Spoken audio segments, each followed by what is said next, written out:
eta ongi etorriak magazinako saio berri batera. Gaur ekainaren 19 da osteguna eta platoan elkarrizketa bakarra izango dugu. Gaurkoan onera etorriko zaigu Gustavo Ortiz de Barron, bera Zederna Garalurreko kidea da eta tokiko garapen proiektu berrian badago lanean, Ibarrak izeneko agentzia berrian. Baina bitartean aztertu dezagun betiko edukia.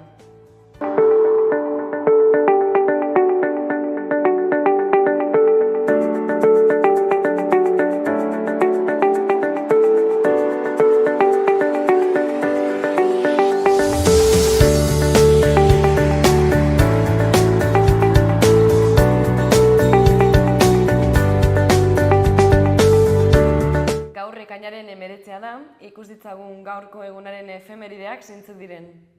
Gaurko egun batean, baina 1937ko ekainaren 19an, Bilbo tropa frankisten eskuetan erori zen. Burdinazko harresia diseinatu zuen Alejandro Goikoetxea ingeniaria planoak eskuan bandoz aldatu zen eta traizio honengatik amaitu gabe zegoen punturik ahulenetik egin zuten eraso frankistek. Aurreko egunetan borroka latzak izan ziren Artxanda inguruetan gudariek eta frankisten artean. Urte batzuk geroago 1959an Arrasaten zenbait ezkertiar eta sindikalista atxilotu zituzten biharamunean Franko herria bisitatzekoa baitzen. Arrasate pertsona ezkertiarrez garbitu nahi izan zuten agintari lokalek. Urrengo egunekoen harrera hotza izan zen Debagoienan falangista gutxi batzuek egindako oihua begitsua kenduta. Donostian uda pasatzen ari zen Franco diktadore faxista eta Arrasateko Monterron kondearen jauregira gonbidatu zuten. Egun berean, baina 1981ko ekainaren 19an berriz, Juan Jose Crespo Galende Kepa alderdi komunista berrosatuko euskal presoa hil zen gose greban Herrera de la Manchako kartzelan. Eta bukatzeko 1989 urtean, hegoaldeko udalek euskara hutsez jardutea legez kanpoko jo zuen Espainiako Auzitegi Gorenak. Aizarnazabalgo udalak 1992an onartutako ordenantzaren aurkako epaian esan zuten hori diskriminatzailea zela. Erroldaren arabera 554 biztanletik 551 euskaldunak ziren eta 3 soilik erdaldunak.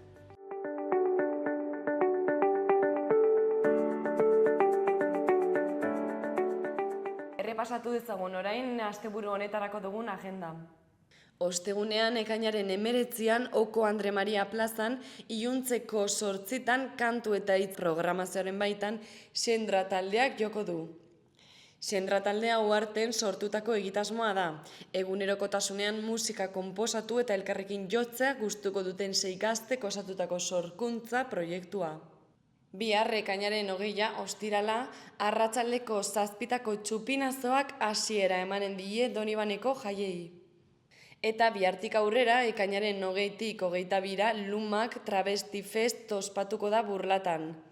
Drag Queen eta Drag Kingak Iruñerrikoak eta urrunagotik etorritako gonbidatu bereziak ere izango dira oholtzan. Jogurina Boroba eta Albina Stardust izanen dira Guardasolan.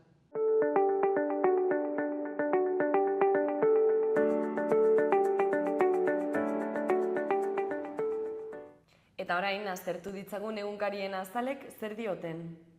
Diario de Notiziasen leborroburu nagusi bezala, PSNko Alzorrizek dimisioa eman du eserlekua utzi gabe, Txibiteri bere bikotekideak Serbinabarran lan egin zuela ezkutatu ostean. Santos Zerdan, obretan 75 milioi baino gehiago eskuratu zituen enpresaren 45%aren jabea zen. Guardia Zibilak epaiari eskatu dio ogasunak bere kontuak aztertu ditzala eta atzerrian ondasunak bilatzeko. Eta gai honekin jarraituz egunkariak dio bazkideek Sánchez estutu dutela neurri gehiago hartu ditzan eta legegintzaldia berriz hasteko. Bestalde, Feijóok adierazi du, Zerdan ez da amaiera izango ustelkeria sare batean. Eta argazki nagusian Ramon Alzorriz agertzen da, atzo PSNko idazkari orde nagusi eta parlamentuko bozeramaile gisa dimisioa aurkezten. Eta argazkaren gainean bi aipu. Alde batetik horrela dio Ramon Alzorrizek, nire bikotekideak lan prekarioa zuen eta Zerbinabarran hasi zen lanean lan arriskuen arloan. Eta bestalde horrela dio Maria Txibitek. Zerdanek erabat traizionatu nauela sentitzen dut, bai politikan baita arlo pertsonalean ere. Eta honen eskuineko aldean 3 lerroburu nabarmendu ditu egunkariak.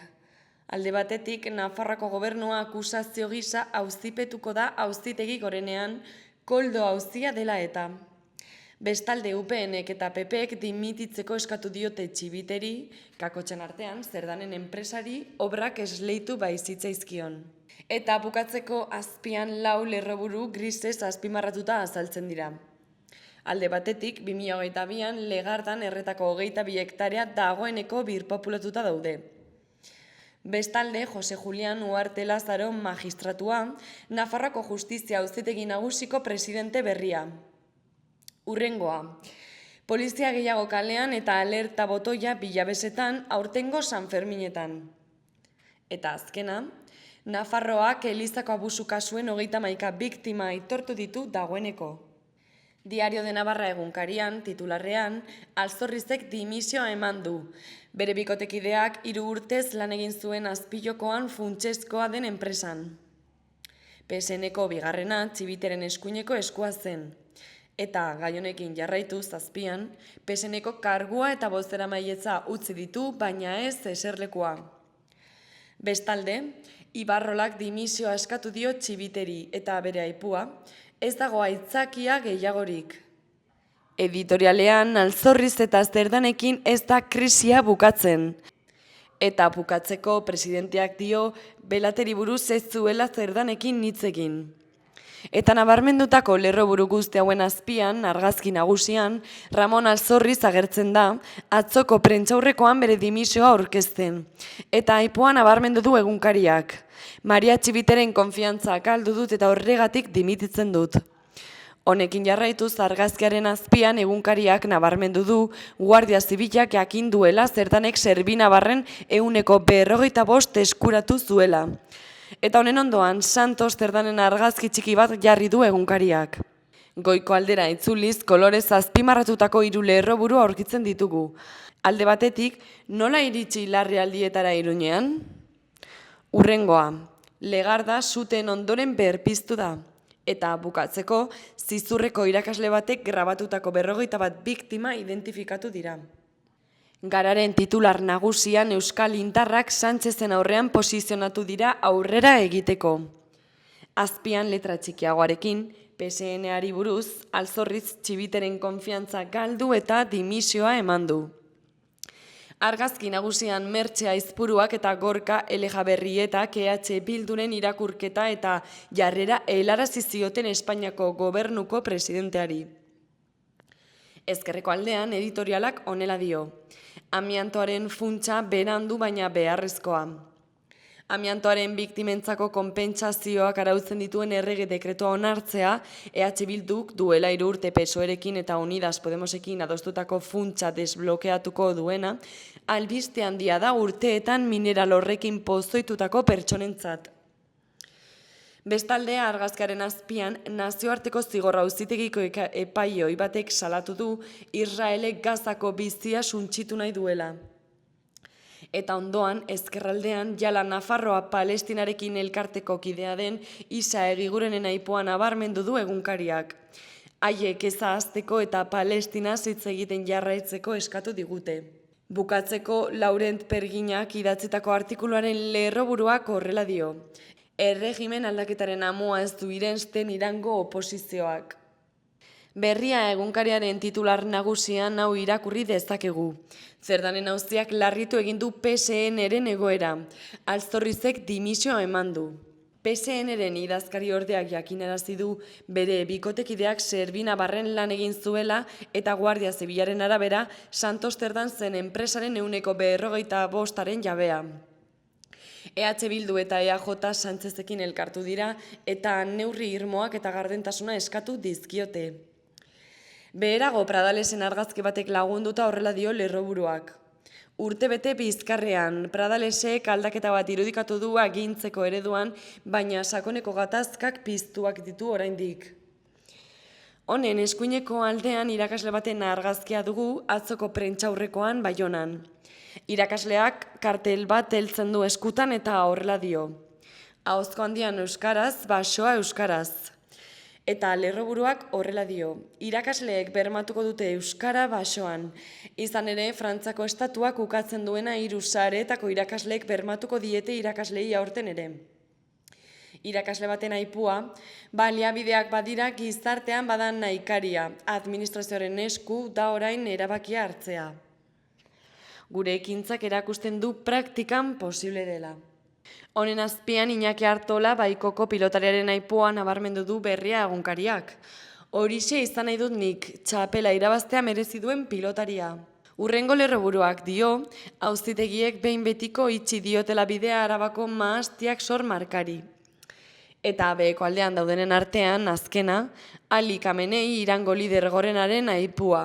Gure nazioak ez du inoiz amore emango. Eta bukatzeko goiko aldera itzulita argazki txiki baten laguntzarekin maizpide barnetegia euskaran murgiltzeko trampolina. Euskal Herria irrateari dagokionez, lerroburu nagusian krisialdia PSN-en Ramon Alzorrizek dimisioa eman du Zerbinabar enpresarekin duen lotura dela eta. Nafarroako alderdi sozialistako presidente ordeak eta bosteramaile parlamentarioak dimititu behar izan du bere bikotekidea PSOE-ren ustelkeria kasuan agertzen den Zerbinabar enpresan lanean aritu delako. Parlamentari moduan jarraituko du momentuz. Hurrengo lerroburu bezala, Atakondoa eskolako Irantzu Osinagaren aipua dugu. Heldu den ikasturtean 33 ikasle pilatuko dituzte gela bakarrean. Eskualde ikastetxea da Irurtzungo Atakondoa. Haurrezkuntzatik hasi eta DBH-ko 2. maila arteko etapa eskaintzen dute eta ereduetan. Atzo eman zioten amaiera ikasturteari sentsazio gazi gozoarekin. Kakotxen artean, heldu den urtean DBH 2. mailako ikasleak 33 izanen dira, eta gela bakarrean pilatuko dituztela jakinarazi digute hezkuntza departamentutik. Salatu du Irantzu Osinaga ikastetxeko amaetako batek. Kezkatuta daude masifikatua egonen direlako, kalitatea ez delako ziurtatuko eta bidezkoa ez delako. Eta bukatzeko Lumak Travestifest izugarrikerien zirkua burlatara iritsi da. Lumak Travestifest ospatuko dute ekainaren 21 burlatan. Drag queen eta drag kingak Iruñerrikoak eta urrunagotik etorritako gonbidatu bereziak ere izango dira oholtzan. Jogurina Boroba eta Albina Stardust izan dira guardasolan.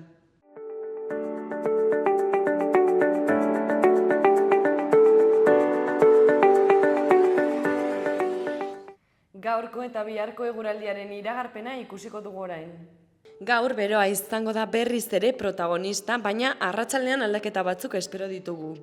Goizean eta arratsaldeko lehen orduetan eguzkitsu egongo da eta temperatura leku batzuetan atzo baino gehiago igoko dira. Arratsaldean bero-hodeiak geratuko dira, haizeak ipar-mendebaldera egin eta indarra hartuko du, eta zenbailekutan zaparrada trumoitsuak botako ditu. Ekaitzak izateko probabilitatea handiagoa izango da barnealdean, batez ere Araban eta Nafarroa erdi eta hegoaldean. Baliteke zaparrada horiek handiak izatea eta kazkabarra egitea. Kostaldean ekaitzak izateko probabilitatea txikia izango da, baina haize aldaketan nabari liteke. Zeruan hauts gandua izango da. Eta ostiralean tenperaturak antzekoak izango dira eta bero egingo du. Zeruan erdi mailako hodei eta goi-hodei batzuk agertuko dira, hauts gandua ere bai, baina oro har eguzkitsu egongo da. Kostaldean lehen eta azken orduetan behodeiak ager daitezke.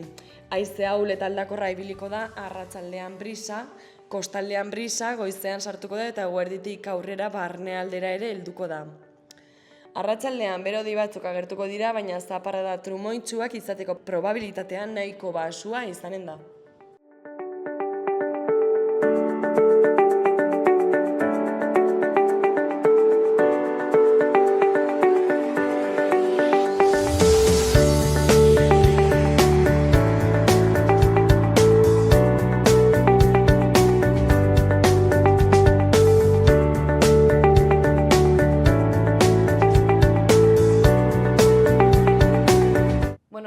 aipatu dizuegun bezala, gaurkoan Zederna Garalurretik, Gustavo Ortiz de Barron etorri zaigu platora gurekin hitz egitera. Kaixo, zer moduz? Ongi, eskerrik asko, gonbidagoenagatik eta gustora hemen guzuekin berriro. Ongi. Gustavo, kontatu guzu pixkat zu Zederna Garalurretik zatoz, horrela testuinguruan jartzeko, zer da Zederna Garalur?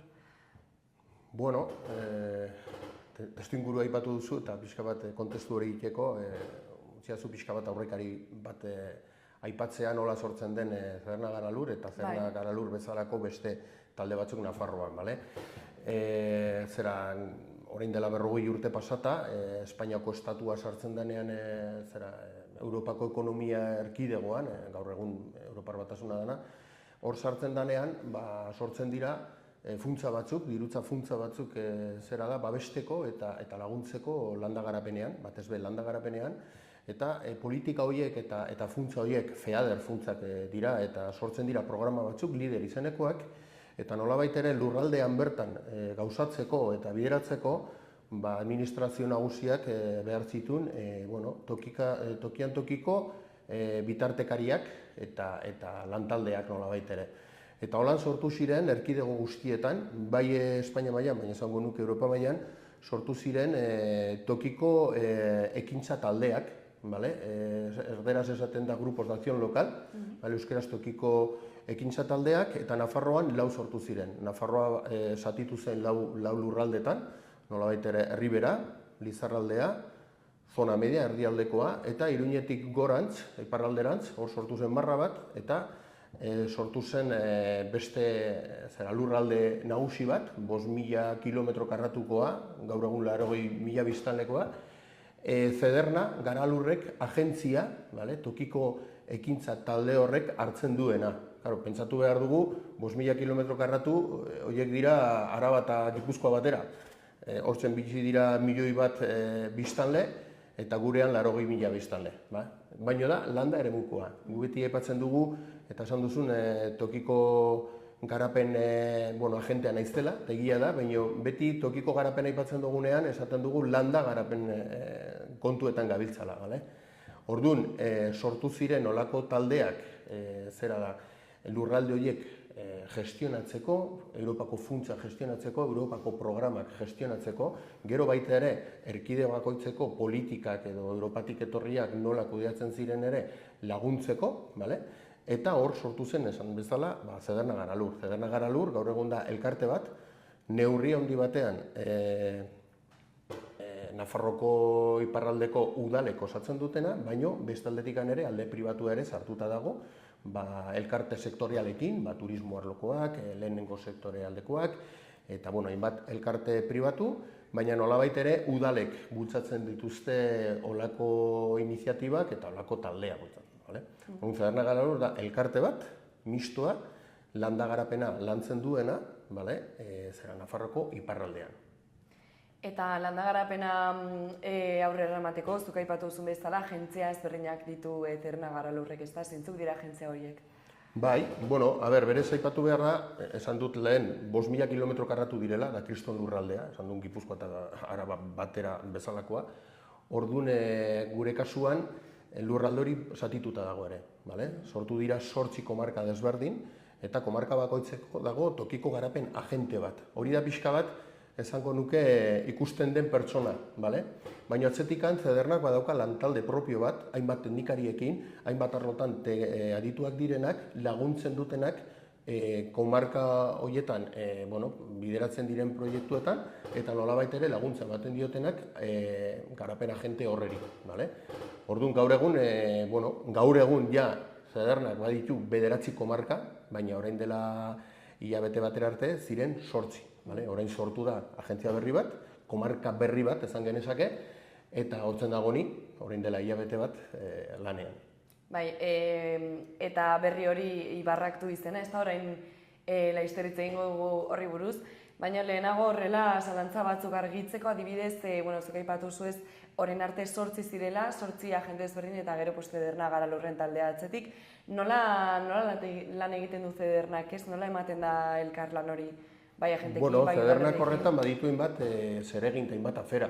Esan nahi dut, alde batetikan tokiko garapen agente baten lana, batez ere, garapena aipatzen dugunean, hori bai esan beharra dago, garapena nik esango nuke helburu zilegia dela, esan nahi dut gizarte guztietan, gizarte guztiei dagokiela zera da garapena, bai hirigunetan, bai landa eremuan, bai hirietako ingurunetan ere, baino landa eremuan espreski badira desabantaila struktural batzuk, historikoki, nolabait ere landu behar direnak. Horregatik sortzen dira olako funtsak eta olako taldeak. Orduan Zedernak, zentzu horretan, lurraldea banatuta, sortzen ditu olako figurak, nolabait ere lurraldean bertan, terrenuan bertan, bitartekaritza lana, laguntza lana, aholkularitza lana, koordinazio lana, dinamizazio lana egiten dutenak. Hoxe da, batez be, Zedernak agente horien bitartez bermatzen duena lurralde bakoitzean. Orduan, hori da niri dagokidan lana, baina aipatu dudan bezala, atxetikan badago lantalde on bat, hainbat arlotan aditua dana, babesten gaituna, olako aferatan. Beti, lehen esan dudanez, afera desberdinak dira.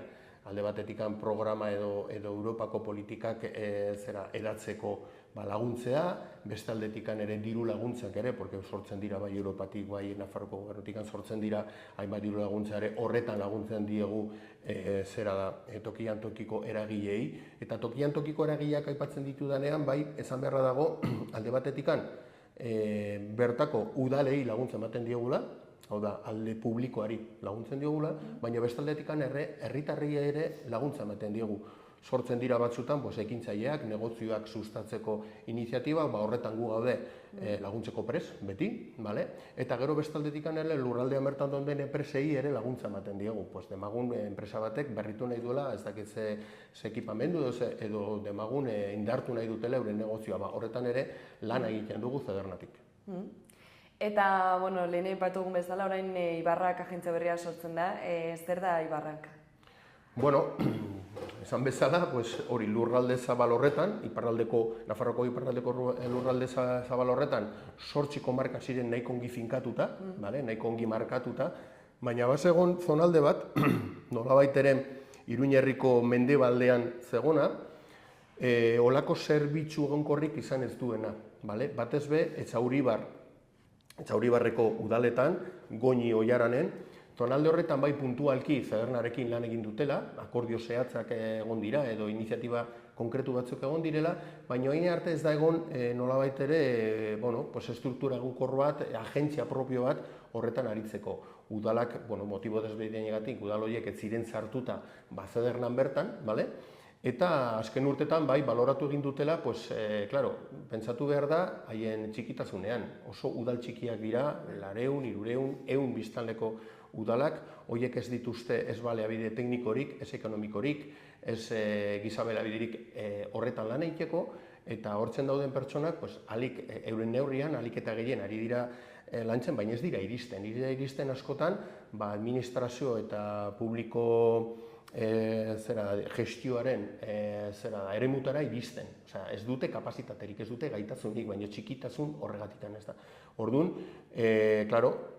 hauek esan zuten, behar dugu laguntza zentzu horretan, Zedernarekin hasi ziren harremanetan, eta planteatu zuten zonalde berri bat sortzea. Esaten dudanez, Iruñerrian dagoen zonalde hori, mapa lokalean, 2015an sortu zen mapa lokalean ja finkatzen zen lurralde txiki hori, bai Ibarrak dituriko lurralde txiki hori, txikia, dira 500 ia 600 kilometro karratu, ez da gauza makala, baina biztale gutxi, baina komarka horretan bereizten zen Iruñerria, alde urbanoa nolabait ere, eta landa eremukoa. Landa eremuan dago Etxauribar, Oio eta Goñi zonaldea, baina gero, ere, iparraldean, eta da nahiko komarka, ez da komarka natural bat, bai Ibarra ez da komarka natural bat, esan genezake, Sakana bezalako komarka bat, geografikoki ere komarka naturala dela, kasu honetan, komarka edo agentzia berri honetan, sartuko dira beste udal batzuk, oain arte bai zerbitzu hori eduki izan dutenak Zedernaren partetikan. Eta aipatu behar ditut, Esteribar, Ultzama, Atetz, Odieta udalak, hor iparralde, nolabait gure zonaldeko iparralde zonaldean daudenak, horiek ja izan dute urtetan olako zerbitzua, garapen agentziaren zerbitzua, baina orain agentzia berri honekin, berrantolatzen da lurraldea eta sartuko dira agentzia berri honetan. Orduan, bai Esibarra komarka honetan egongo dira orain arte urtetan zerbitzua jaso izan duten udal batzuk, eta gero beste aldetikan lehenengo aldiz, bai izan dituzte laguntza propioak eta zehatzak, baina orain arte zerbitzu egonkor bat izan ez duten udalak. Eta adibidez, orain duela gutxi aurkeztu duzue Ibarrak agentza berri hau ez, nolako izan da orain arte udalerriekin egin duzuen lana edo? Bueno, esan bezala, udal batzutan iparralden, beriztu ditzagun iparraldekoak eta hegoaldekoak, Esteribarren ultzaman atetzen eta hodietan Zernaren partetikan egonda zerbitzu bat. Orduan horiekin nolabait ere lana jarraitzean nik hartzen dut, orain arte egon diren agenteen lana hartzen dut horren lekukoa, eta jarraitzen dugu lan horretan, eta hor badira hainbat proiektu, batez be, ekintzaien partetikan, baina udalen partetikan ere, eta gero, hegoaldean, Etxauribarren, Oion Goñin, hortzen, ari gara pixka bat beharrak identifikatzen, egoera identifikatzen, diagnosi bat egiten, pixka bat kokatzeko zeintzuk diren lehentasunak eta zertan lagundu dezakegun. Dudari gabe, gaur egun eta lehen aipatu dudan bezala, badira desabantaia estruktural batzuk landa eremuan, ez bakarrik hemen, baina ikusten Nafarroako landa eremu osoan partekatzen direnak, baina espreski mugikortasuna, konexioak, horretan badira hainbat arazo eta ari gara pixka bat identifikatzen, gero bestaldetikan ere zera da mugikortasunaren aparte, etxe bizitza nik uste dela toki guztietan ja arazo bat, eta horretan ere gogotsu ari dira, gero ere naturaren inguruan, naturaren zaintzaren inguruan, kezka batzuk sortzen dira, gero eta jende gehiago etortzen dira, hori pandemian ere oso nabaria izan zen, eta hori ordenatzeko ere olako kezkan ere daude, garraioa, hori nahiko strukturala hainbat tokitan, eta olako arazoak sortzen dira, eta zonalde berri honetan, nolabait ere, olako kezka sortzen ari dira. Gero ere pentsatu behar dugu, hortzen bizi diren biztanle asko edatekoak direla, hortzen sortzen dira zaintzaren inguruan kezkak, eta horretan ari gara pixka bat identifikatzen arazoak, eta esan beharra dago horiek ere mugitu direla dezente. Orain arte ez dute izan, olako agentzia egonkor bat edo zerbitzu egonkor bat, baina euren partetikan, batzutan danak batera, beste batzutan banakako lanean, mugitu dira dezente, baina ez dira iristen, porque lehen esan dudanez oso txikiak dira. Orduan beharra hori dakate, zedernak ematen die, eta holan sortu da olako agentzia. Claro. Eta horren arira pixka bat, herritarren erantzuna zuen lanarekiko zein da, ez? Zer harrera mota izaten duzue horrelako udalerri hauekin lan egiterakoan? Zer erantzun haien partetik handiozu? Herritarren partetik bai eskertzen dute, prest daude laguntzeko?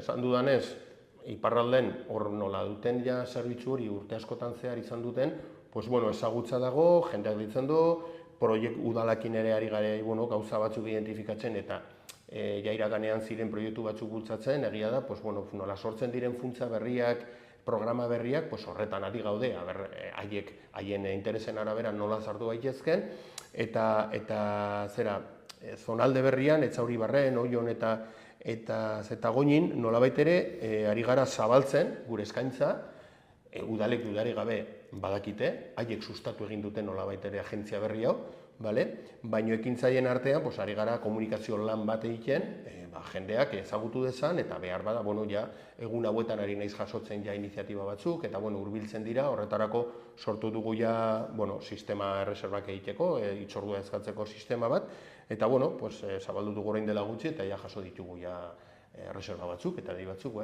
nik uste interesa dagoela, azken finean, nik uste batez be gazten artean, dudari gabe, nahi dute euren herrietan bizi, posible baldin bada euren ogibidea hortzen mantendu eta edo sortu, eta gure lana da errastea lan hori, eta nolabait ere laguntzea hori gerta dadin. Claro, zure ustez bai gazteek nahi dute haien herrietan bizi eta jarraitu haien herrietan bizitzen. Bai, baina ez da erresa. Claro, horregatik aipatu zulen ez ia gehienetan herri horien adina edo media dela nahiko altua. Eta gainera etxebizitzaren arazoa, gaur egun leku guztietan badago etxebizitzaren arazoa, baina klaro, herrietan ezin badute, alde egin beharko dute herria geroz eta txikiago geratuko da. Bai. Nola ez, aurregin horri? Holako gauzak identifikatuta daude, esan nahi dute, egia da, herrietan, nolabait ere fugak daudela, iesak daudela, eta gainera Iruña hain gertu izan da, jendea normala juten da. Baina nik uste badagola sentimendu bat eta nolabait da identifikazio bat zure kasu honetan herriarekiko, eta askok nahi dutean gelditu. Baina etxebizitzaren arazoa oso larria da, esan nahi dut. Toki askotan lursailik ez dagolako. Beste batzutan etxebizitza pribatuak erortzen direnak, nolabait ere, haundia direnak, urbanistikoki arazoak ematen dituztenak, partzela haundiak ere, pribatuak, hori guztia landu behar da. Eta kasu honetan, agentzia honen lana ere da pixka bat bitartekaritza egitea goi mailako entitateen aurrean, instituzioen aurrean, nolabait ere olako egoerak islatzeko eta nolabait ere politika integralak egin daitezen, baino eskalan ere. Esan edo ezin dugu aplikatu araudi bat edo normatiba bat Iruñan aplikatzen dena edo Tuteran edo Lizarran 100 biztanleko udal batean konparatuz ulertzen. Orduan horretan datza ere gure lana, horiek ere behar dutelako bitartekaritza. Agentzia bat sortuta, ja sortzen da, nolabait ere muskuloa, nolabait ere instituzioen aurrean ere hortzen egoteko eta laguntzeko. Hori da, eta esaten dozuna, gazteriak neurri handi batean nahi du hortzen gelditu, baina eman behar diegu bidea horretako. Etxebizitza eta gero ere nolabait ere ogibidea edo ekonomia aldetikan lan bat edo lanpostu bat eduki izaten. Alde batetikan traspasoa egin daiteke, beste negozio batzuk daudelako, baina beste aldetikan ere gazteen partetikan ere iniziatiba asko sortzen dira.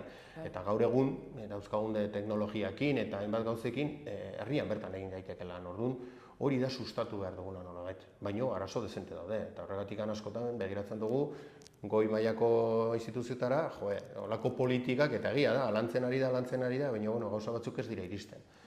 Horretako gaudegu. Eta lortu duzu gaztengana heltzea egon da harreman hori? Nire kasuan oindikan ez, batu behar dut oindikan niari naiz batez udalekin lanean, alkatekin lanean, zinautziken lanean, edo tokiko agente nagusiekin, baino gero bai, dudarik gabe hasiko naiz nire kasuan, nola egin behar dute pixka diagnosi bat, tokatzen zait herritarrekin egotea, batez elkartekin, eta horretan pixka bat identifikatzeko olako beharrak eta iniziatibak. Banakako iniziatibatan, esan dudanez, ari dira, nola daukagun sistema bat, formulario bat, ari dira ja eskaerak egiten, eta negozio ideia batzuk ari dira sortzen, eta horretan ari gara laguntzen, bai. Oso ongi. Eta, galetu behar nizun ere bai, orain pixka bat etorkizunari begira, zein da Zaiarna gara lurren ez, eta konkretuki zu orain zauden agentziaren proiektuaren Ibarrak, proiektuaren epe luzerako helburuak zeintzuk dira? Nik esango nuke etengabeko helburu bat dagoela, garapena bera. Esan nahi dut, garapena aipatzen dugunean, lehen esan dudanez, gizarte guztiei dagokie, zilegia da, baina landa eremuan ikuste askoz berrezkoa dela. Askoz berrezkoa da, porque ikusten da egoera, lehen esan desabantaia estrukturalak daude, ez dute baliabiderik, eta egoera kasu askotan nahiko larria da. Orduan horretan, argita garbide daukegu, garapena bera helburu badela. Gero egia da nola bideratzen den hori, aipatu duanez, etxebizitzana da erronka bat, dudarik gabe ez da gure zonaldeko kontu bat, baizik eta esango nuke landa eremuko arazo larri bat, hirian ere, nahi dut hainbat tokitan, eta ni uste horretan bai lan sakona egin beharko dugula eta ikusten dut erronka bezala. Gero ere Europatik aldiro sortzen diren programak, diru laguntzak hori bideratzen ere tokatzen zaigu, PEDR deituriko programa hori da landa garapenerako programa bat egiten dena aldiro berritzen dena, hor badira funtsak, badira programak hori dagokigu guri ere bideratzea, eta horretan gaude be bai, eta gero, tokian tokiko proiektu nagusiak ere sortzen dira. Niri orain tokatzen zait nolabait ere lurraldearen koexio hori egitea, posible baldin bada, beti ere jakinda nahiko lurralde anitza dela, porque ez daka zer ikusirik iparrak egoarekin, paisaia desberdinak, herri desberdinak, realitate desberdinak, baina mankomunean arazo batzuk, bale? Horretan, aipatu duena, etxebizitzana argi eta garbi, komunikazioa eta garraioa ere importantea sustatzea. Ikusten ditut proiektuak baino erronkak. Egia da, horren atzetikan egongo direla, ziurenik, diru laguntzak, programak, formakuntzak eta instituzioekin harremanak, eta hori da guk sustatu behar duguna nolabait ere, eta aprobetsatu erabat gure zonaldean edatzeko edo zabaltzeko. Berez, Zederna Garalurren ideia da geratzea, mantentzea proiektu, sortu diren proiektu horik mantentzea, geratzea hor, eta beti jarraitza ez elkarlan batean. Bai, karo, agentzia bat, eta lehen aipatu denez, agentzia hauek gaur egun existitzen direna Zederna Garalur eta gero Zederna Garaluren bertan sortu ziren komarka ezberdinetan, orain dela 30 urte. Esan nahi dut, holako gauzak behar dute denbora. Orain agentzia berri bat daukagu, batez be esan dudanez hegoaldeko udaletan, eta landu beharko da. Gainontzeko lurraldean ez dago teknikari bakarra lurraldean bertan. Ja toki batzutan daude 2-3 teknikari. Gurean momentuz lurraldean bertan bat, lehen esan dudanez, beti lantalde bat izan da Zedernaren partetikan. Zedernaren erronka zein da, zentzu horretan, agentzia hau egonkortzea, sustatzea, erantzutea ahalik eta gehien udalen eta herritarren beharrei, laguntzea ahalik eta gehien, eta posible baldin bada egunkortzea struktura hori. Dira 12 udal gaur egun, beste udalekin ari gara harremanetan, porque komarka horretan dauden udal guziak ez daude sartuta agentzia honetan. Ari gara beraiekin ere harremanetan, animatzen diren sartzen hurrengo urteetako agentzia honetan, eta esaten dudanez dira gaur egun 12 udal, baina guztira izan datezke ia 20. Orduan ja, biztanle gehiago, lurralde gehiago, eta erronka da hori indartzea. Hori da, dudarik gabe ongi erantzutea eta alde neurrian estruktura indartzea. Oso ongi. Eta, Gustavo, elkarrizketa bukatzen joteko, ez dakite azkeneko mezu bat bidalen nahi diozun ikusleari? Nik animatuko nuke, jendea ezagutzen, ez Zederna bakarrik baizik, eta landa eremua bere osotasunean nola lantzen den zer egiten dugun, ikuste landa eremuak badaukela eta argi eta garbi dago, ez dakit aitortza dauken, baina badaukela funtzio edo badituela funtzio oinarrizko batzuk, lurraldearen orekan, naturaren konservazioan, biodibertsitatearen konservazioan eta zaintzan, elikagaien ekoizpenean, beharra daukagu, gizarteak onartu behar du landa eremuaren beharra daukagula. Eta nik animatzen du jendea ezagutzen landa eremua, porque iristen dira, muturreko, ez dakit nola esaten den, baldintzak pandemian gertatu zen bezala, eta danak izan genuen nolabait ere hiritatik ateratzeko beharra, eta nora ere landa eremutara juteko. Eta nik uste jende askok deskubritu egin zuela, naiz eta gertu duki, hiritatik gertuko deskubritu egin zuela landa eremua, natura, eta gainera emozionalki nik uste lotura handia daukagula. Beti denik izan dugu lotura handia ondarearen aldetikan, jakinduriaren alde, tradizioaren inguruan, beti izan dugu loturan bat.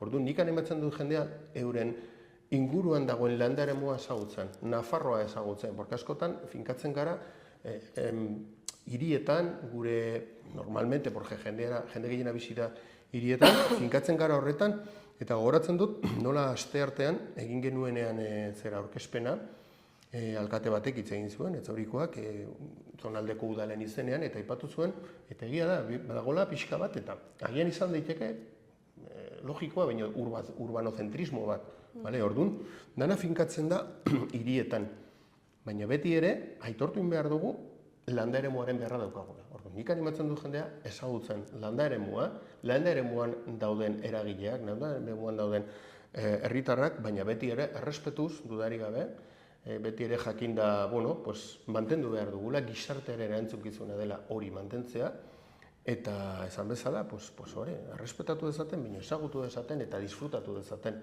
Baina hori da gizartearen erantzunkizu bat eduki behar duguna landa eremuarekiko. Oso ongi. Eskerrik asko gurera etortzagatik eta proiektu honen nondik norakoak hain ongi esantzagatik. Mila esker. Eskerrik asko zuei eta badakizuen non gauden. Nahi duzunerako hemen gaituzu zuen ezatena.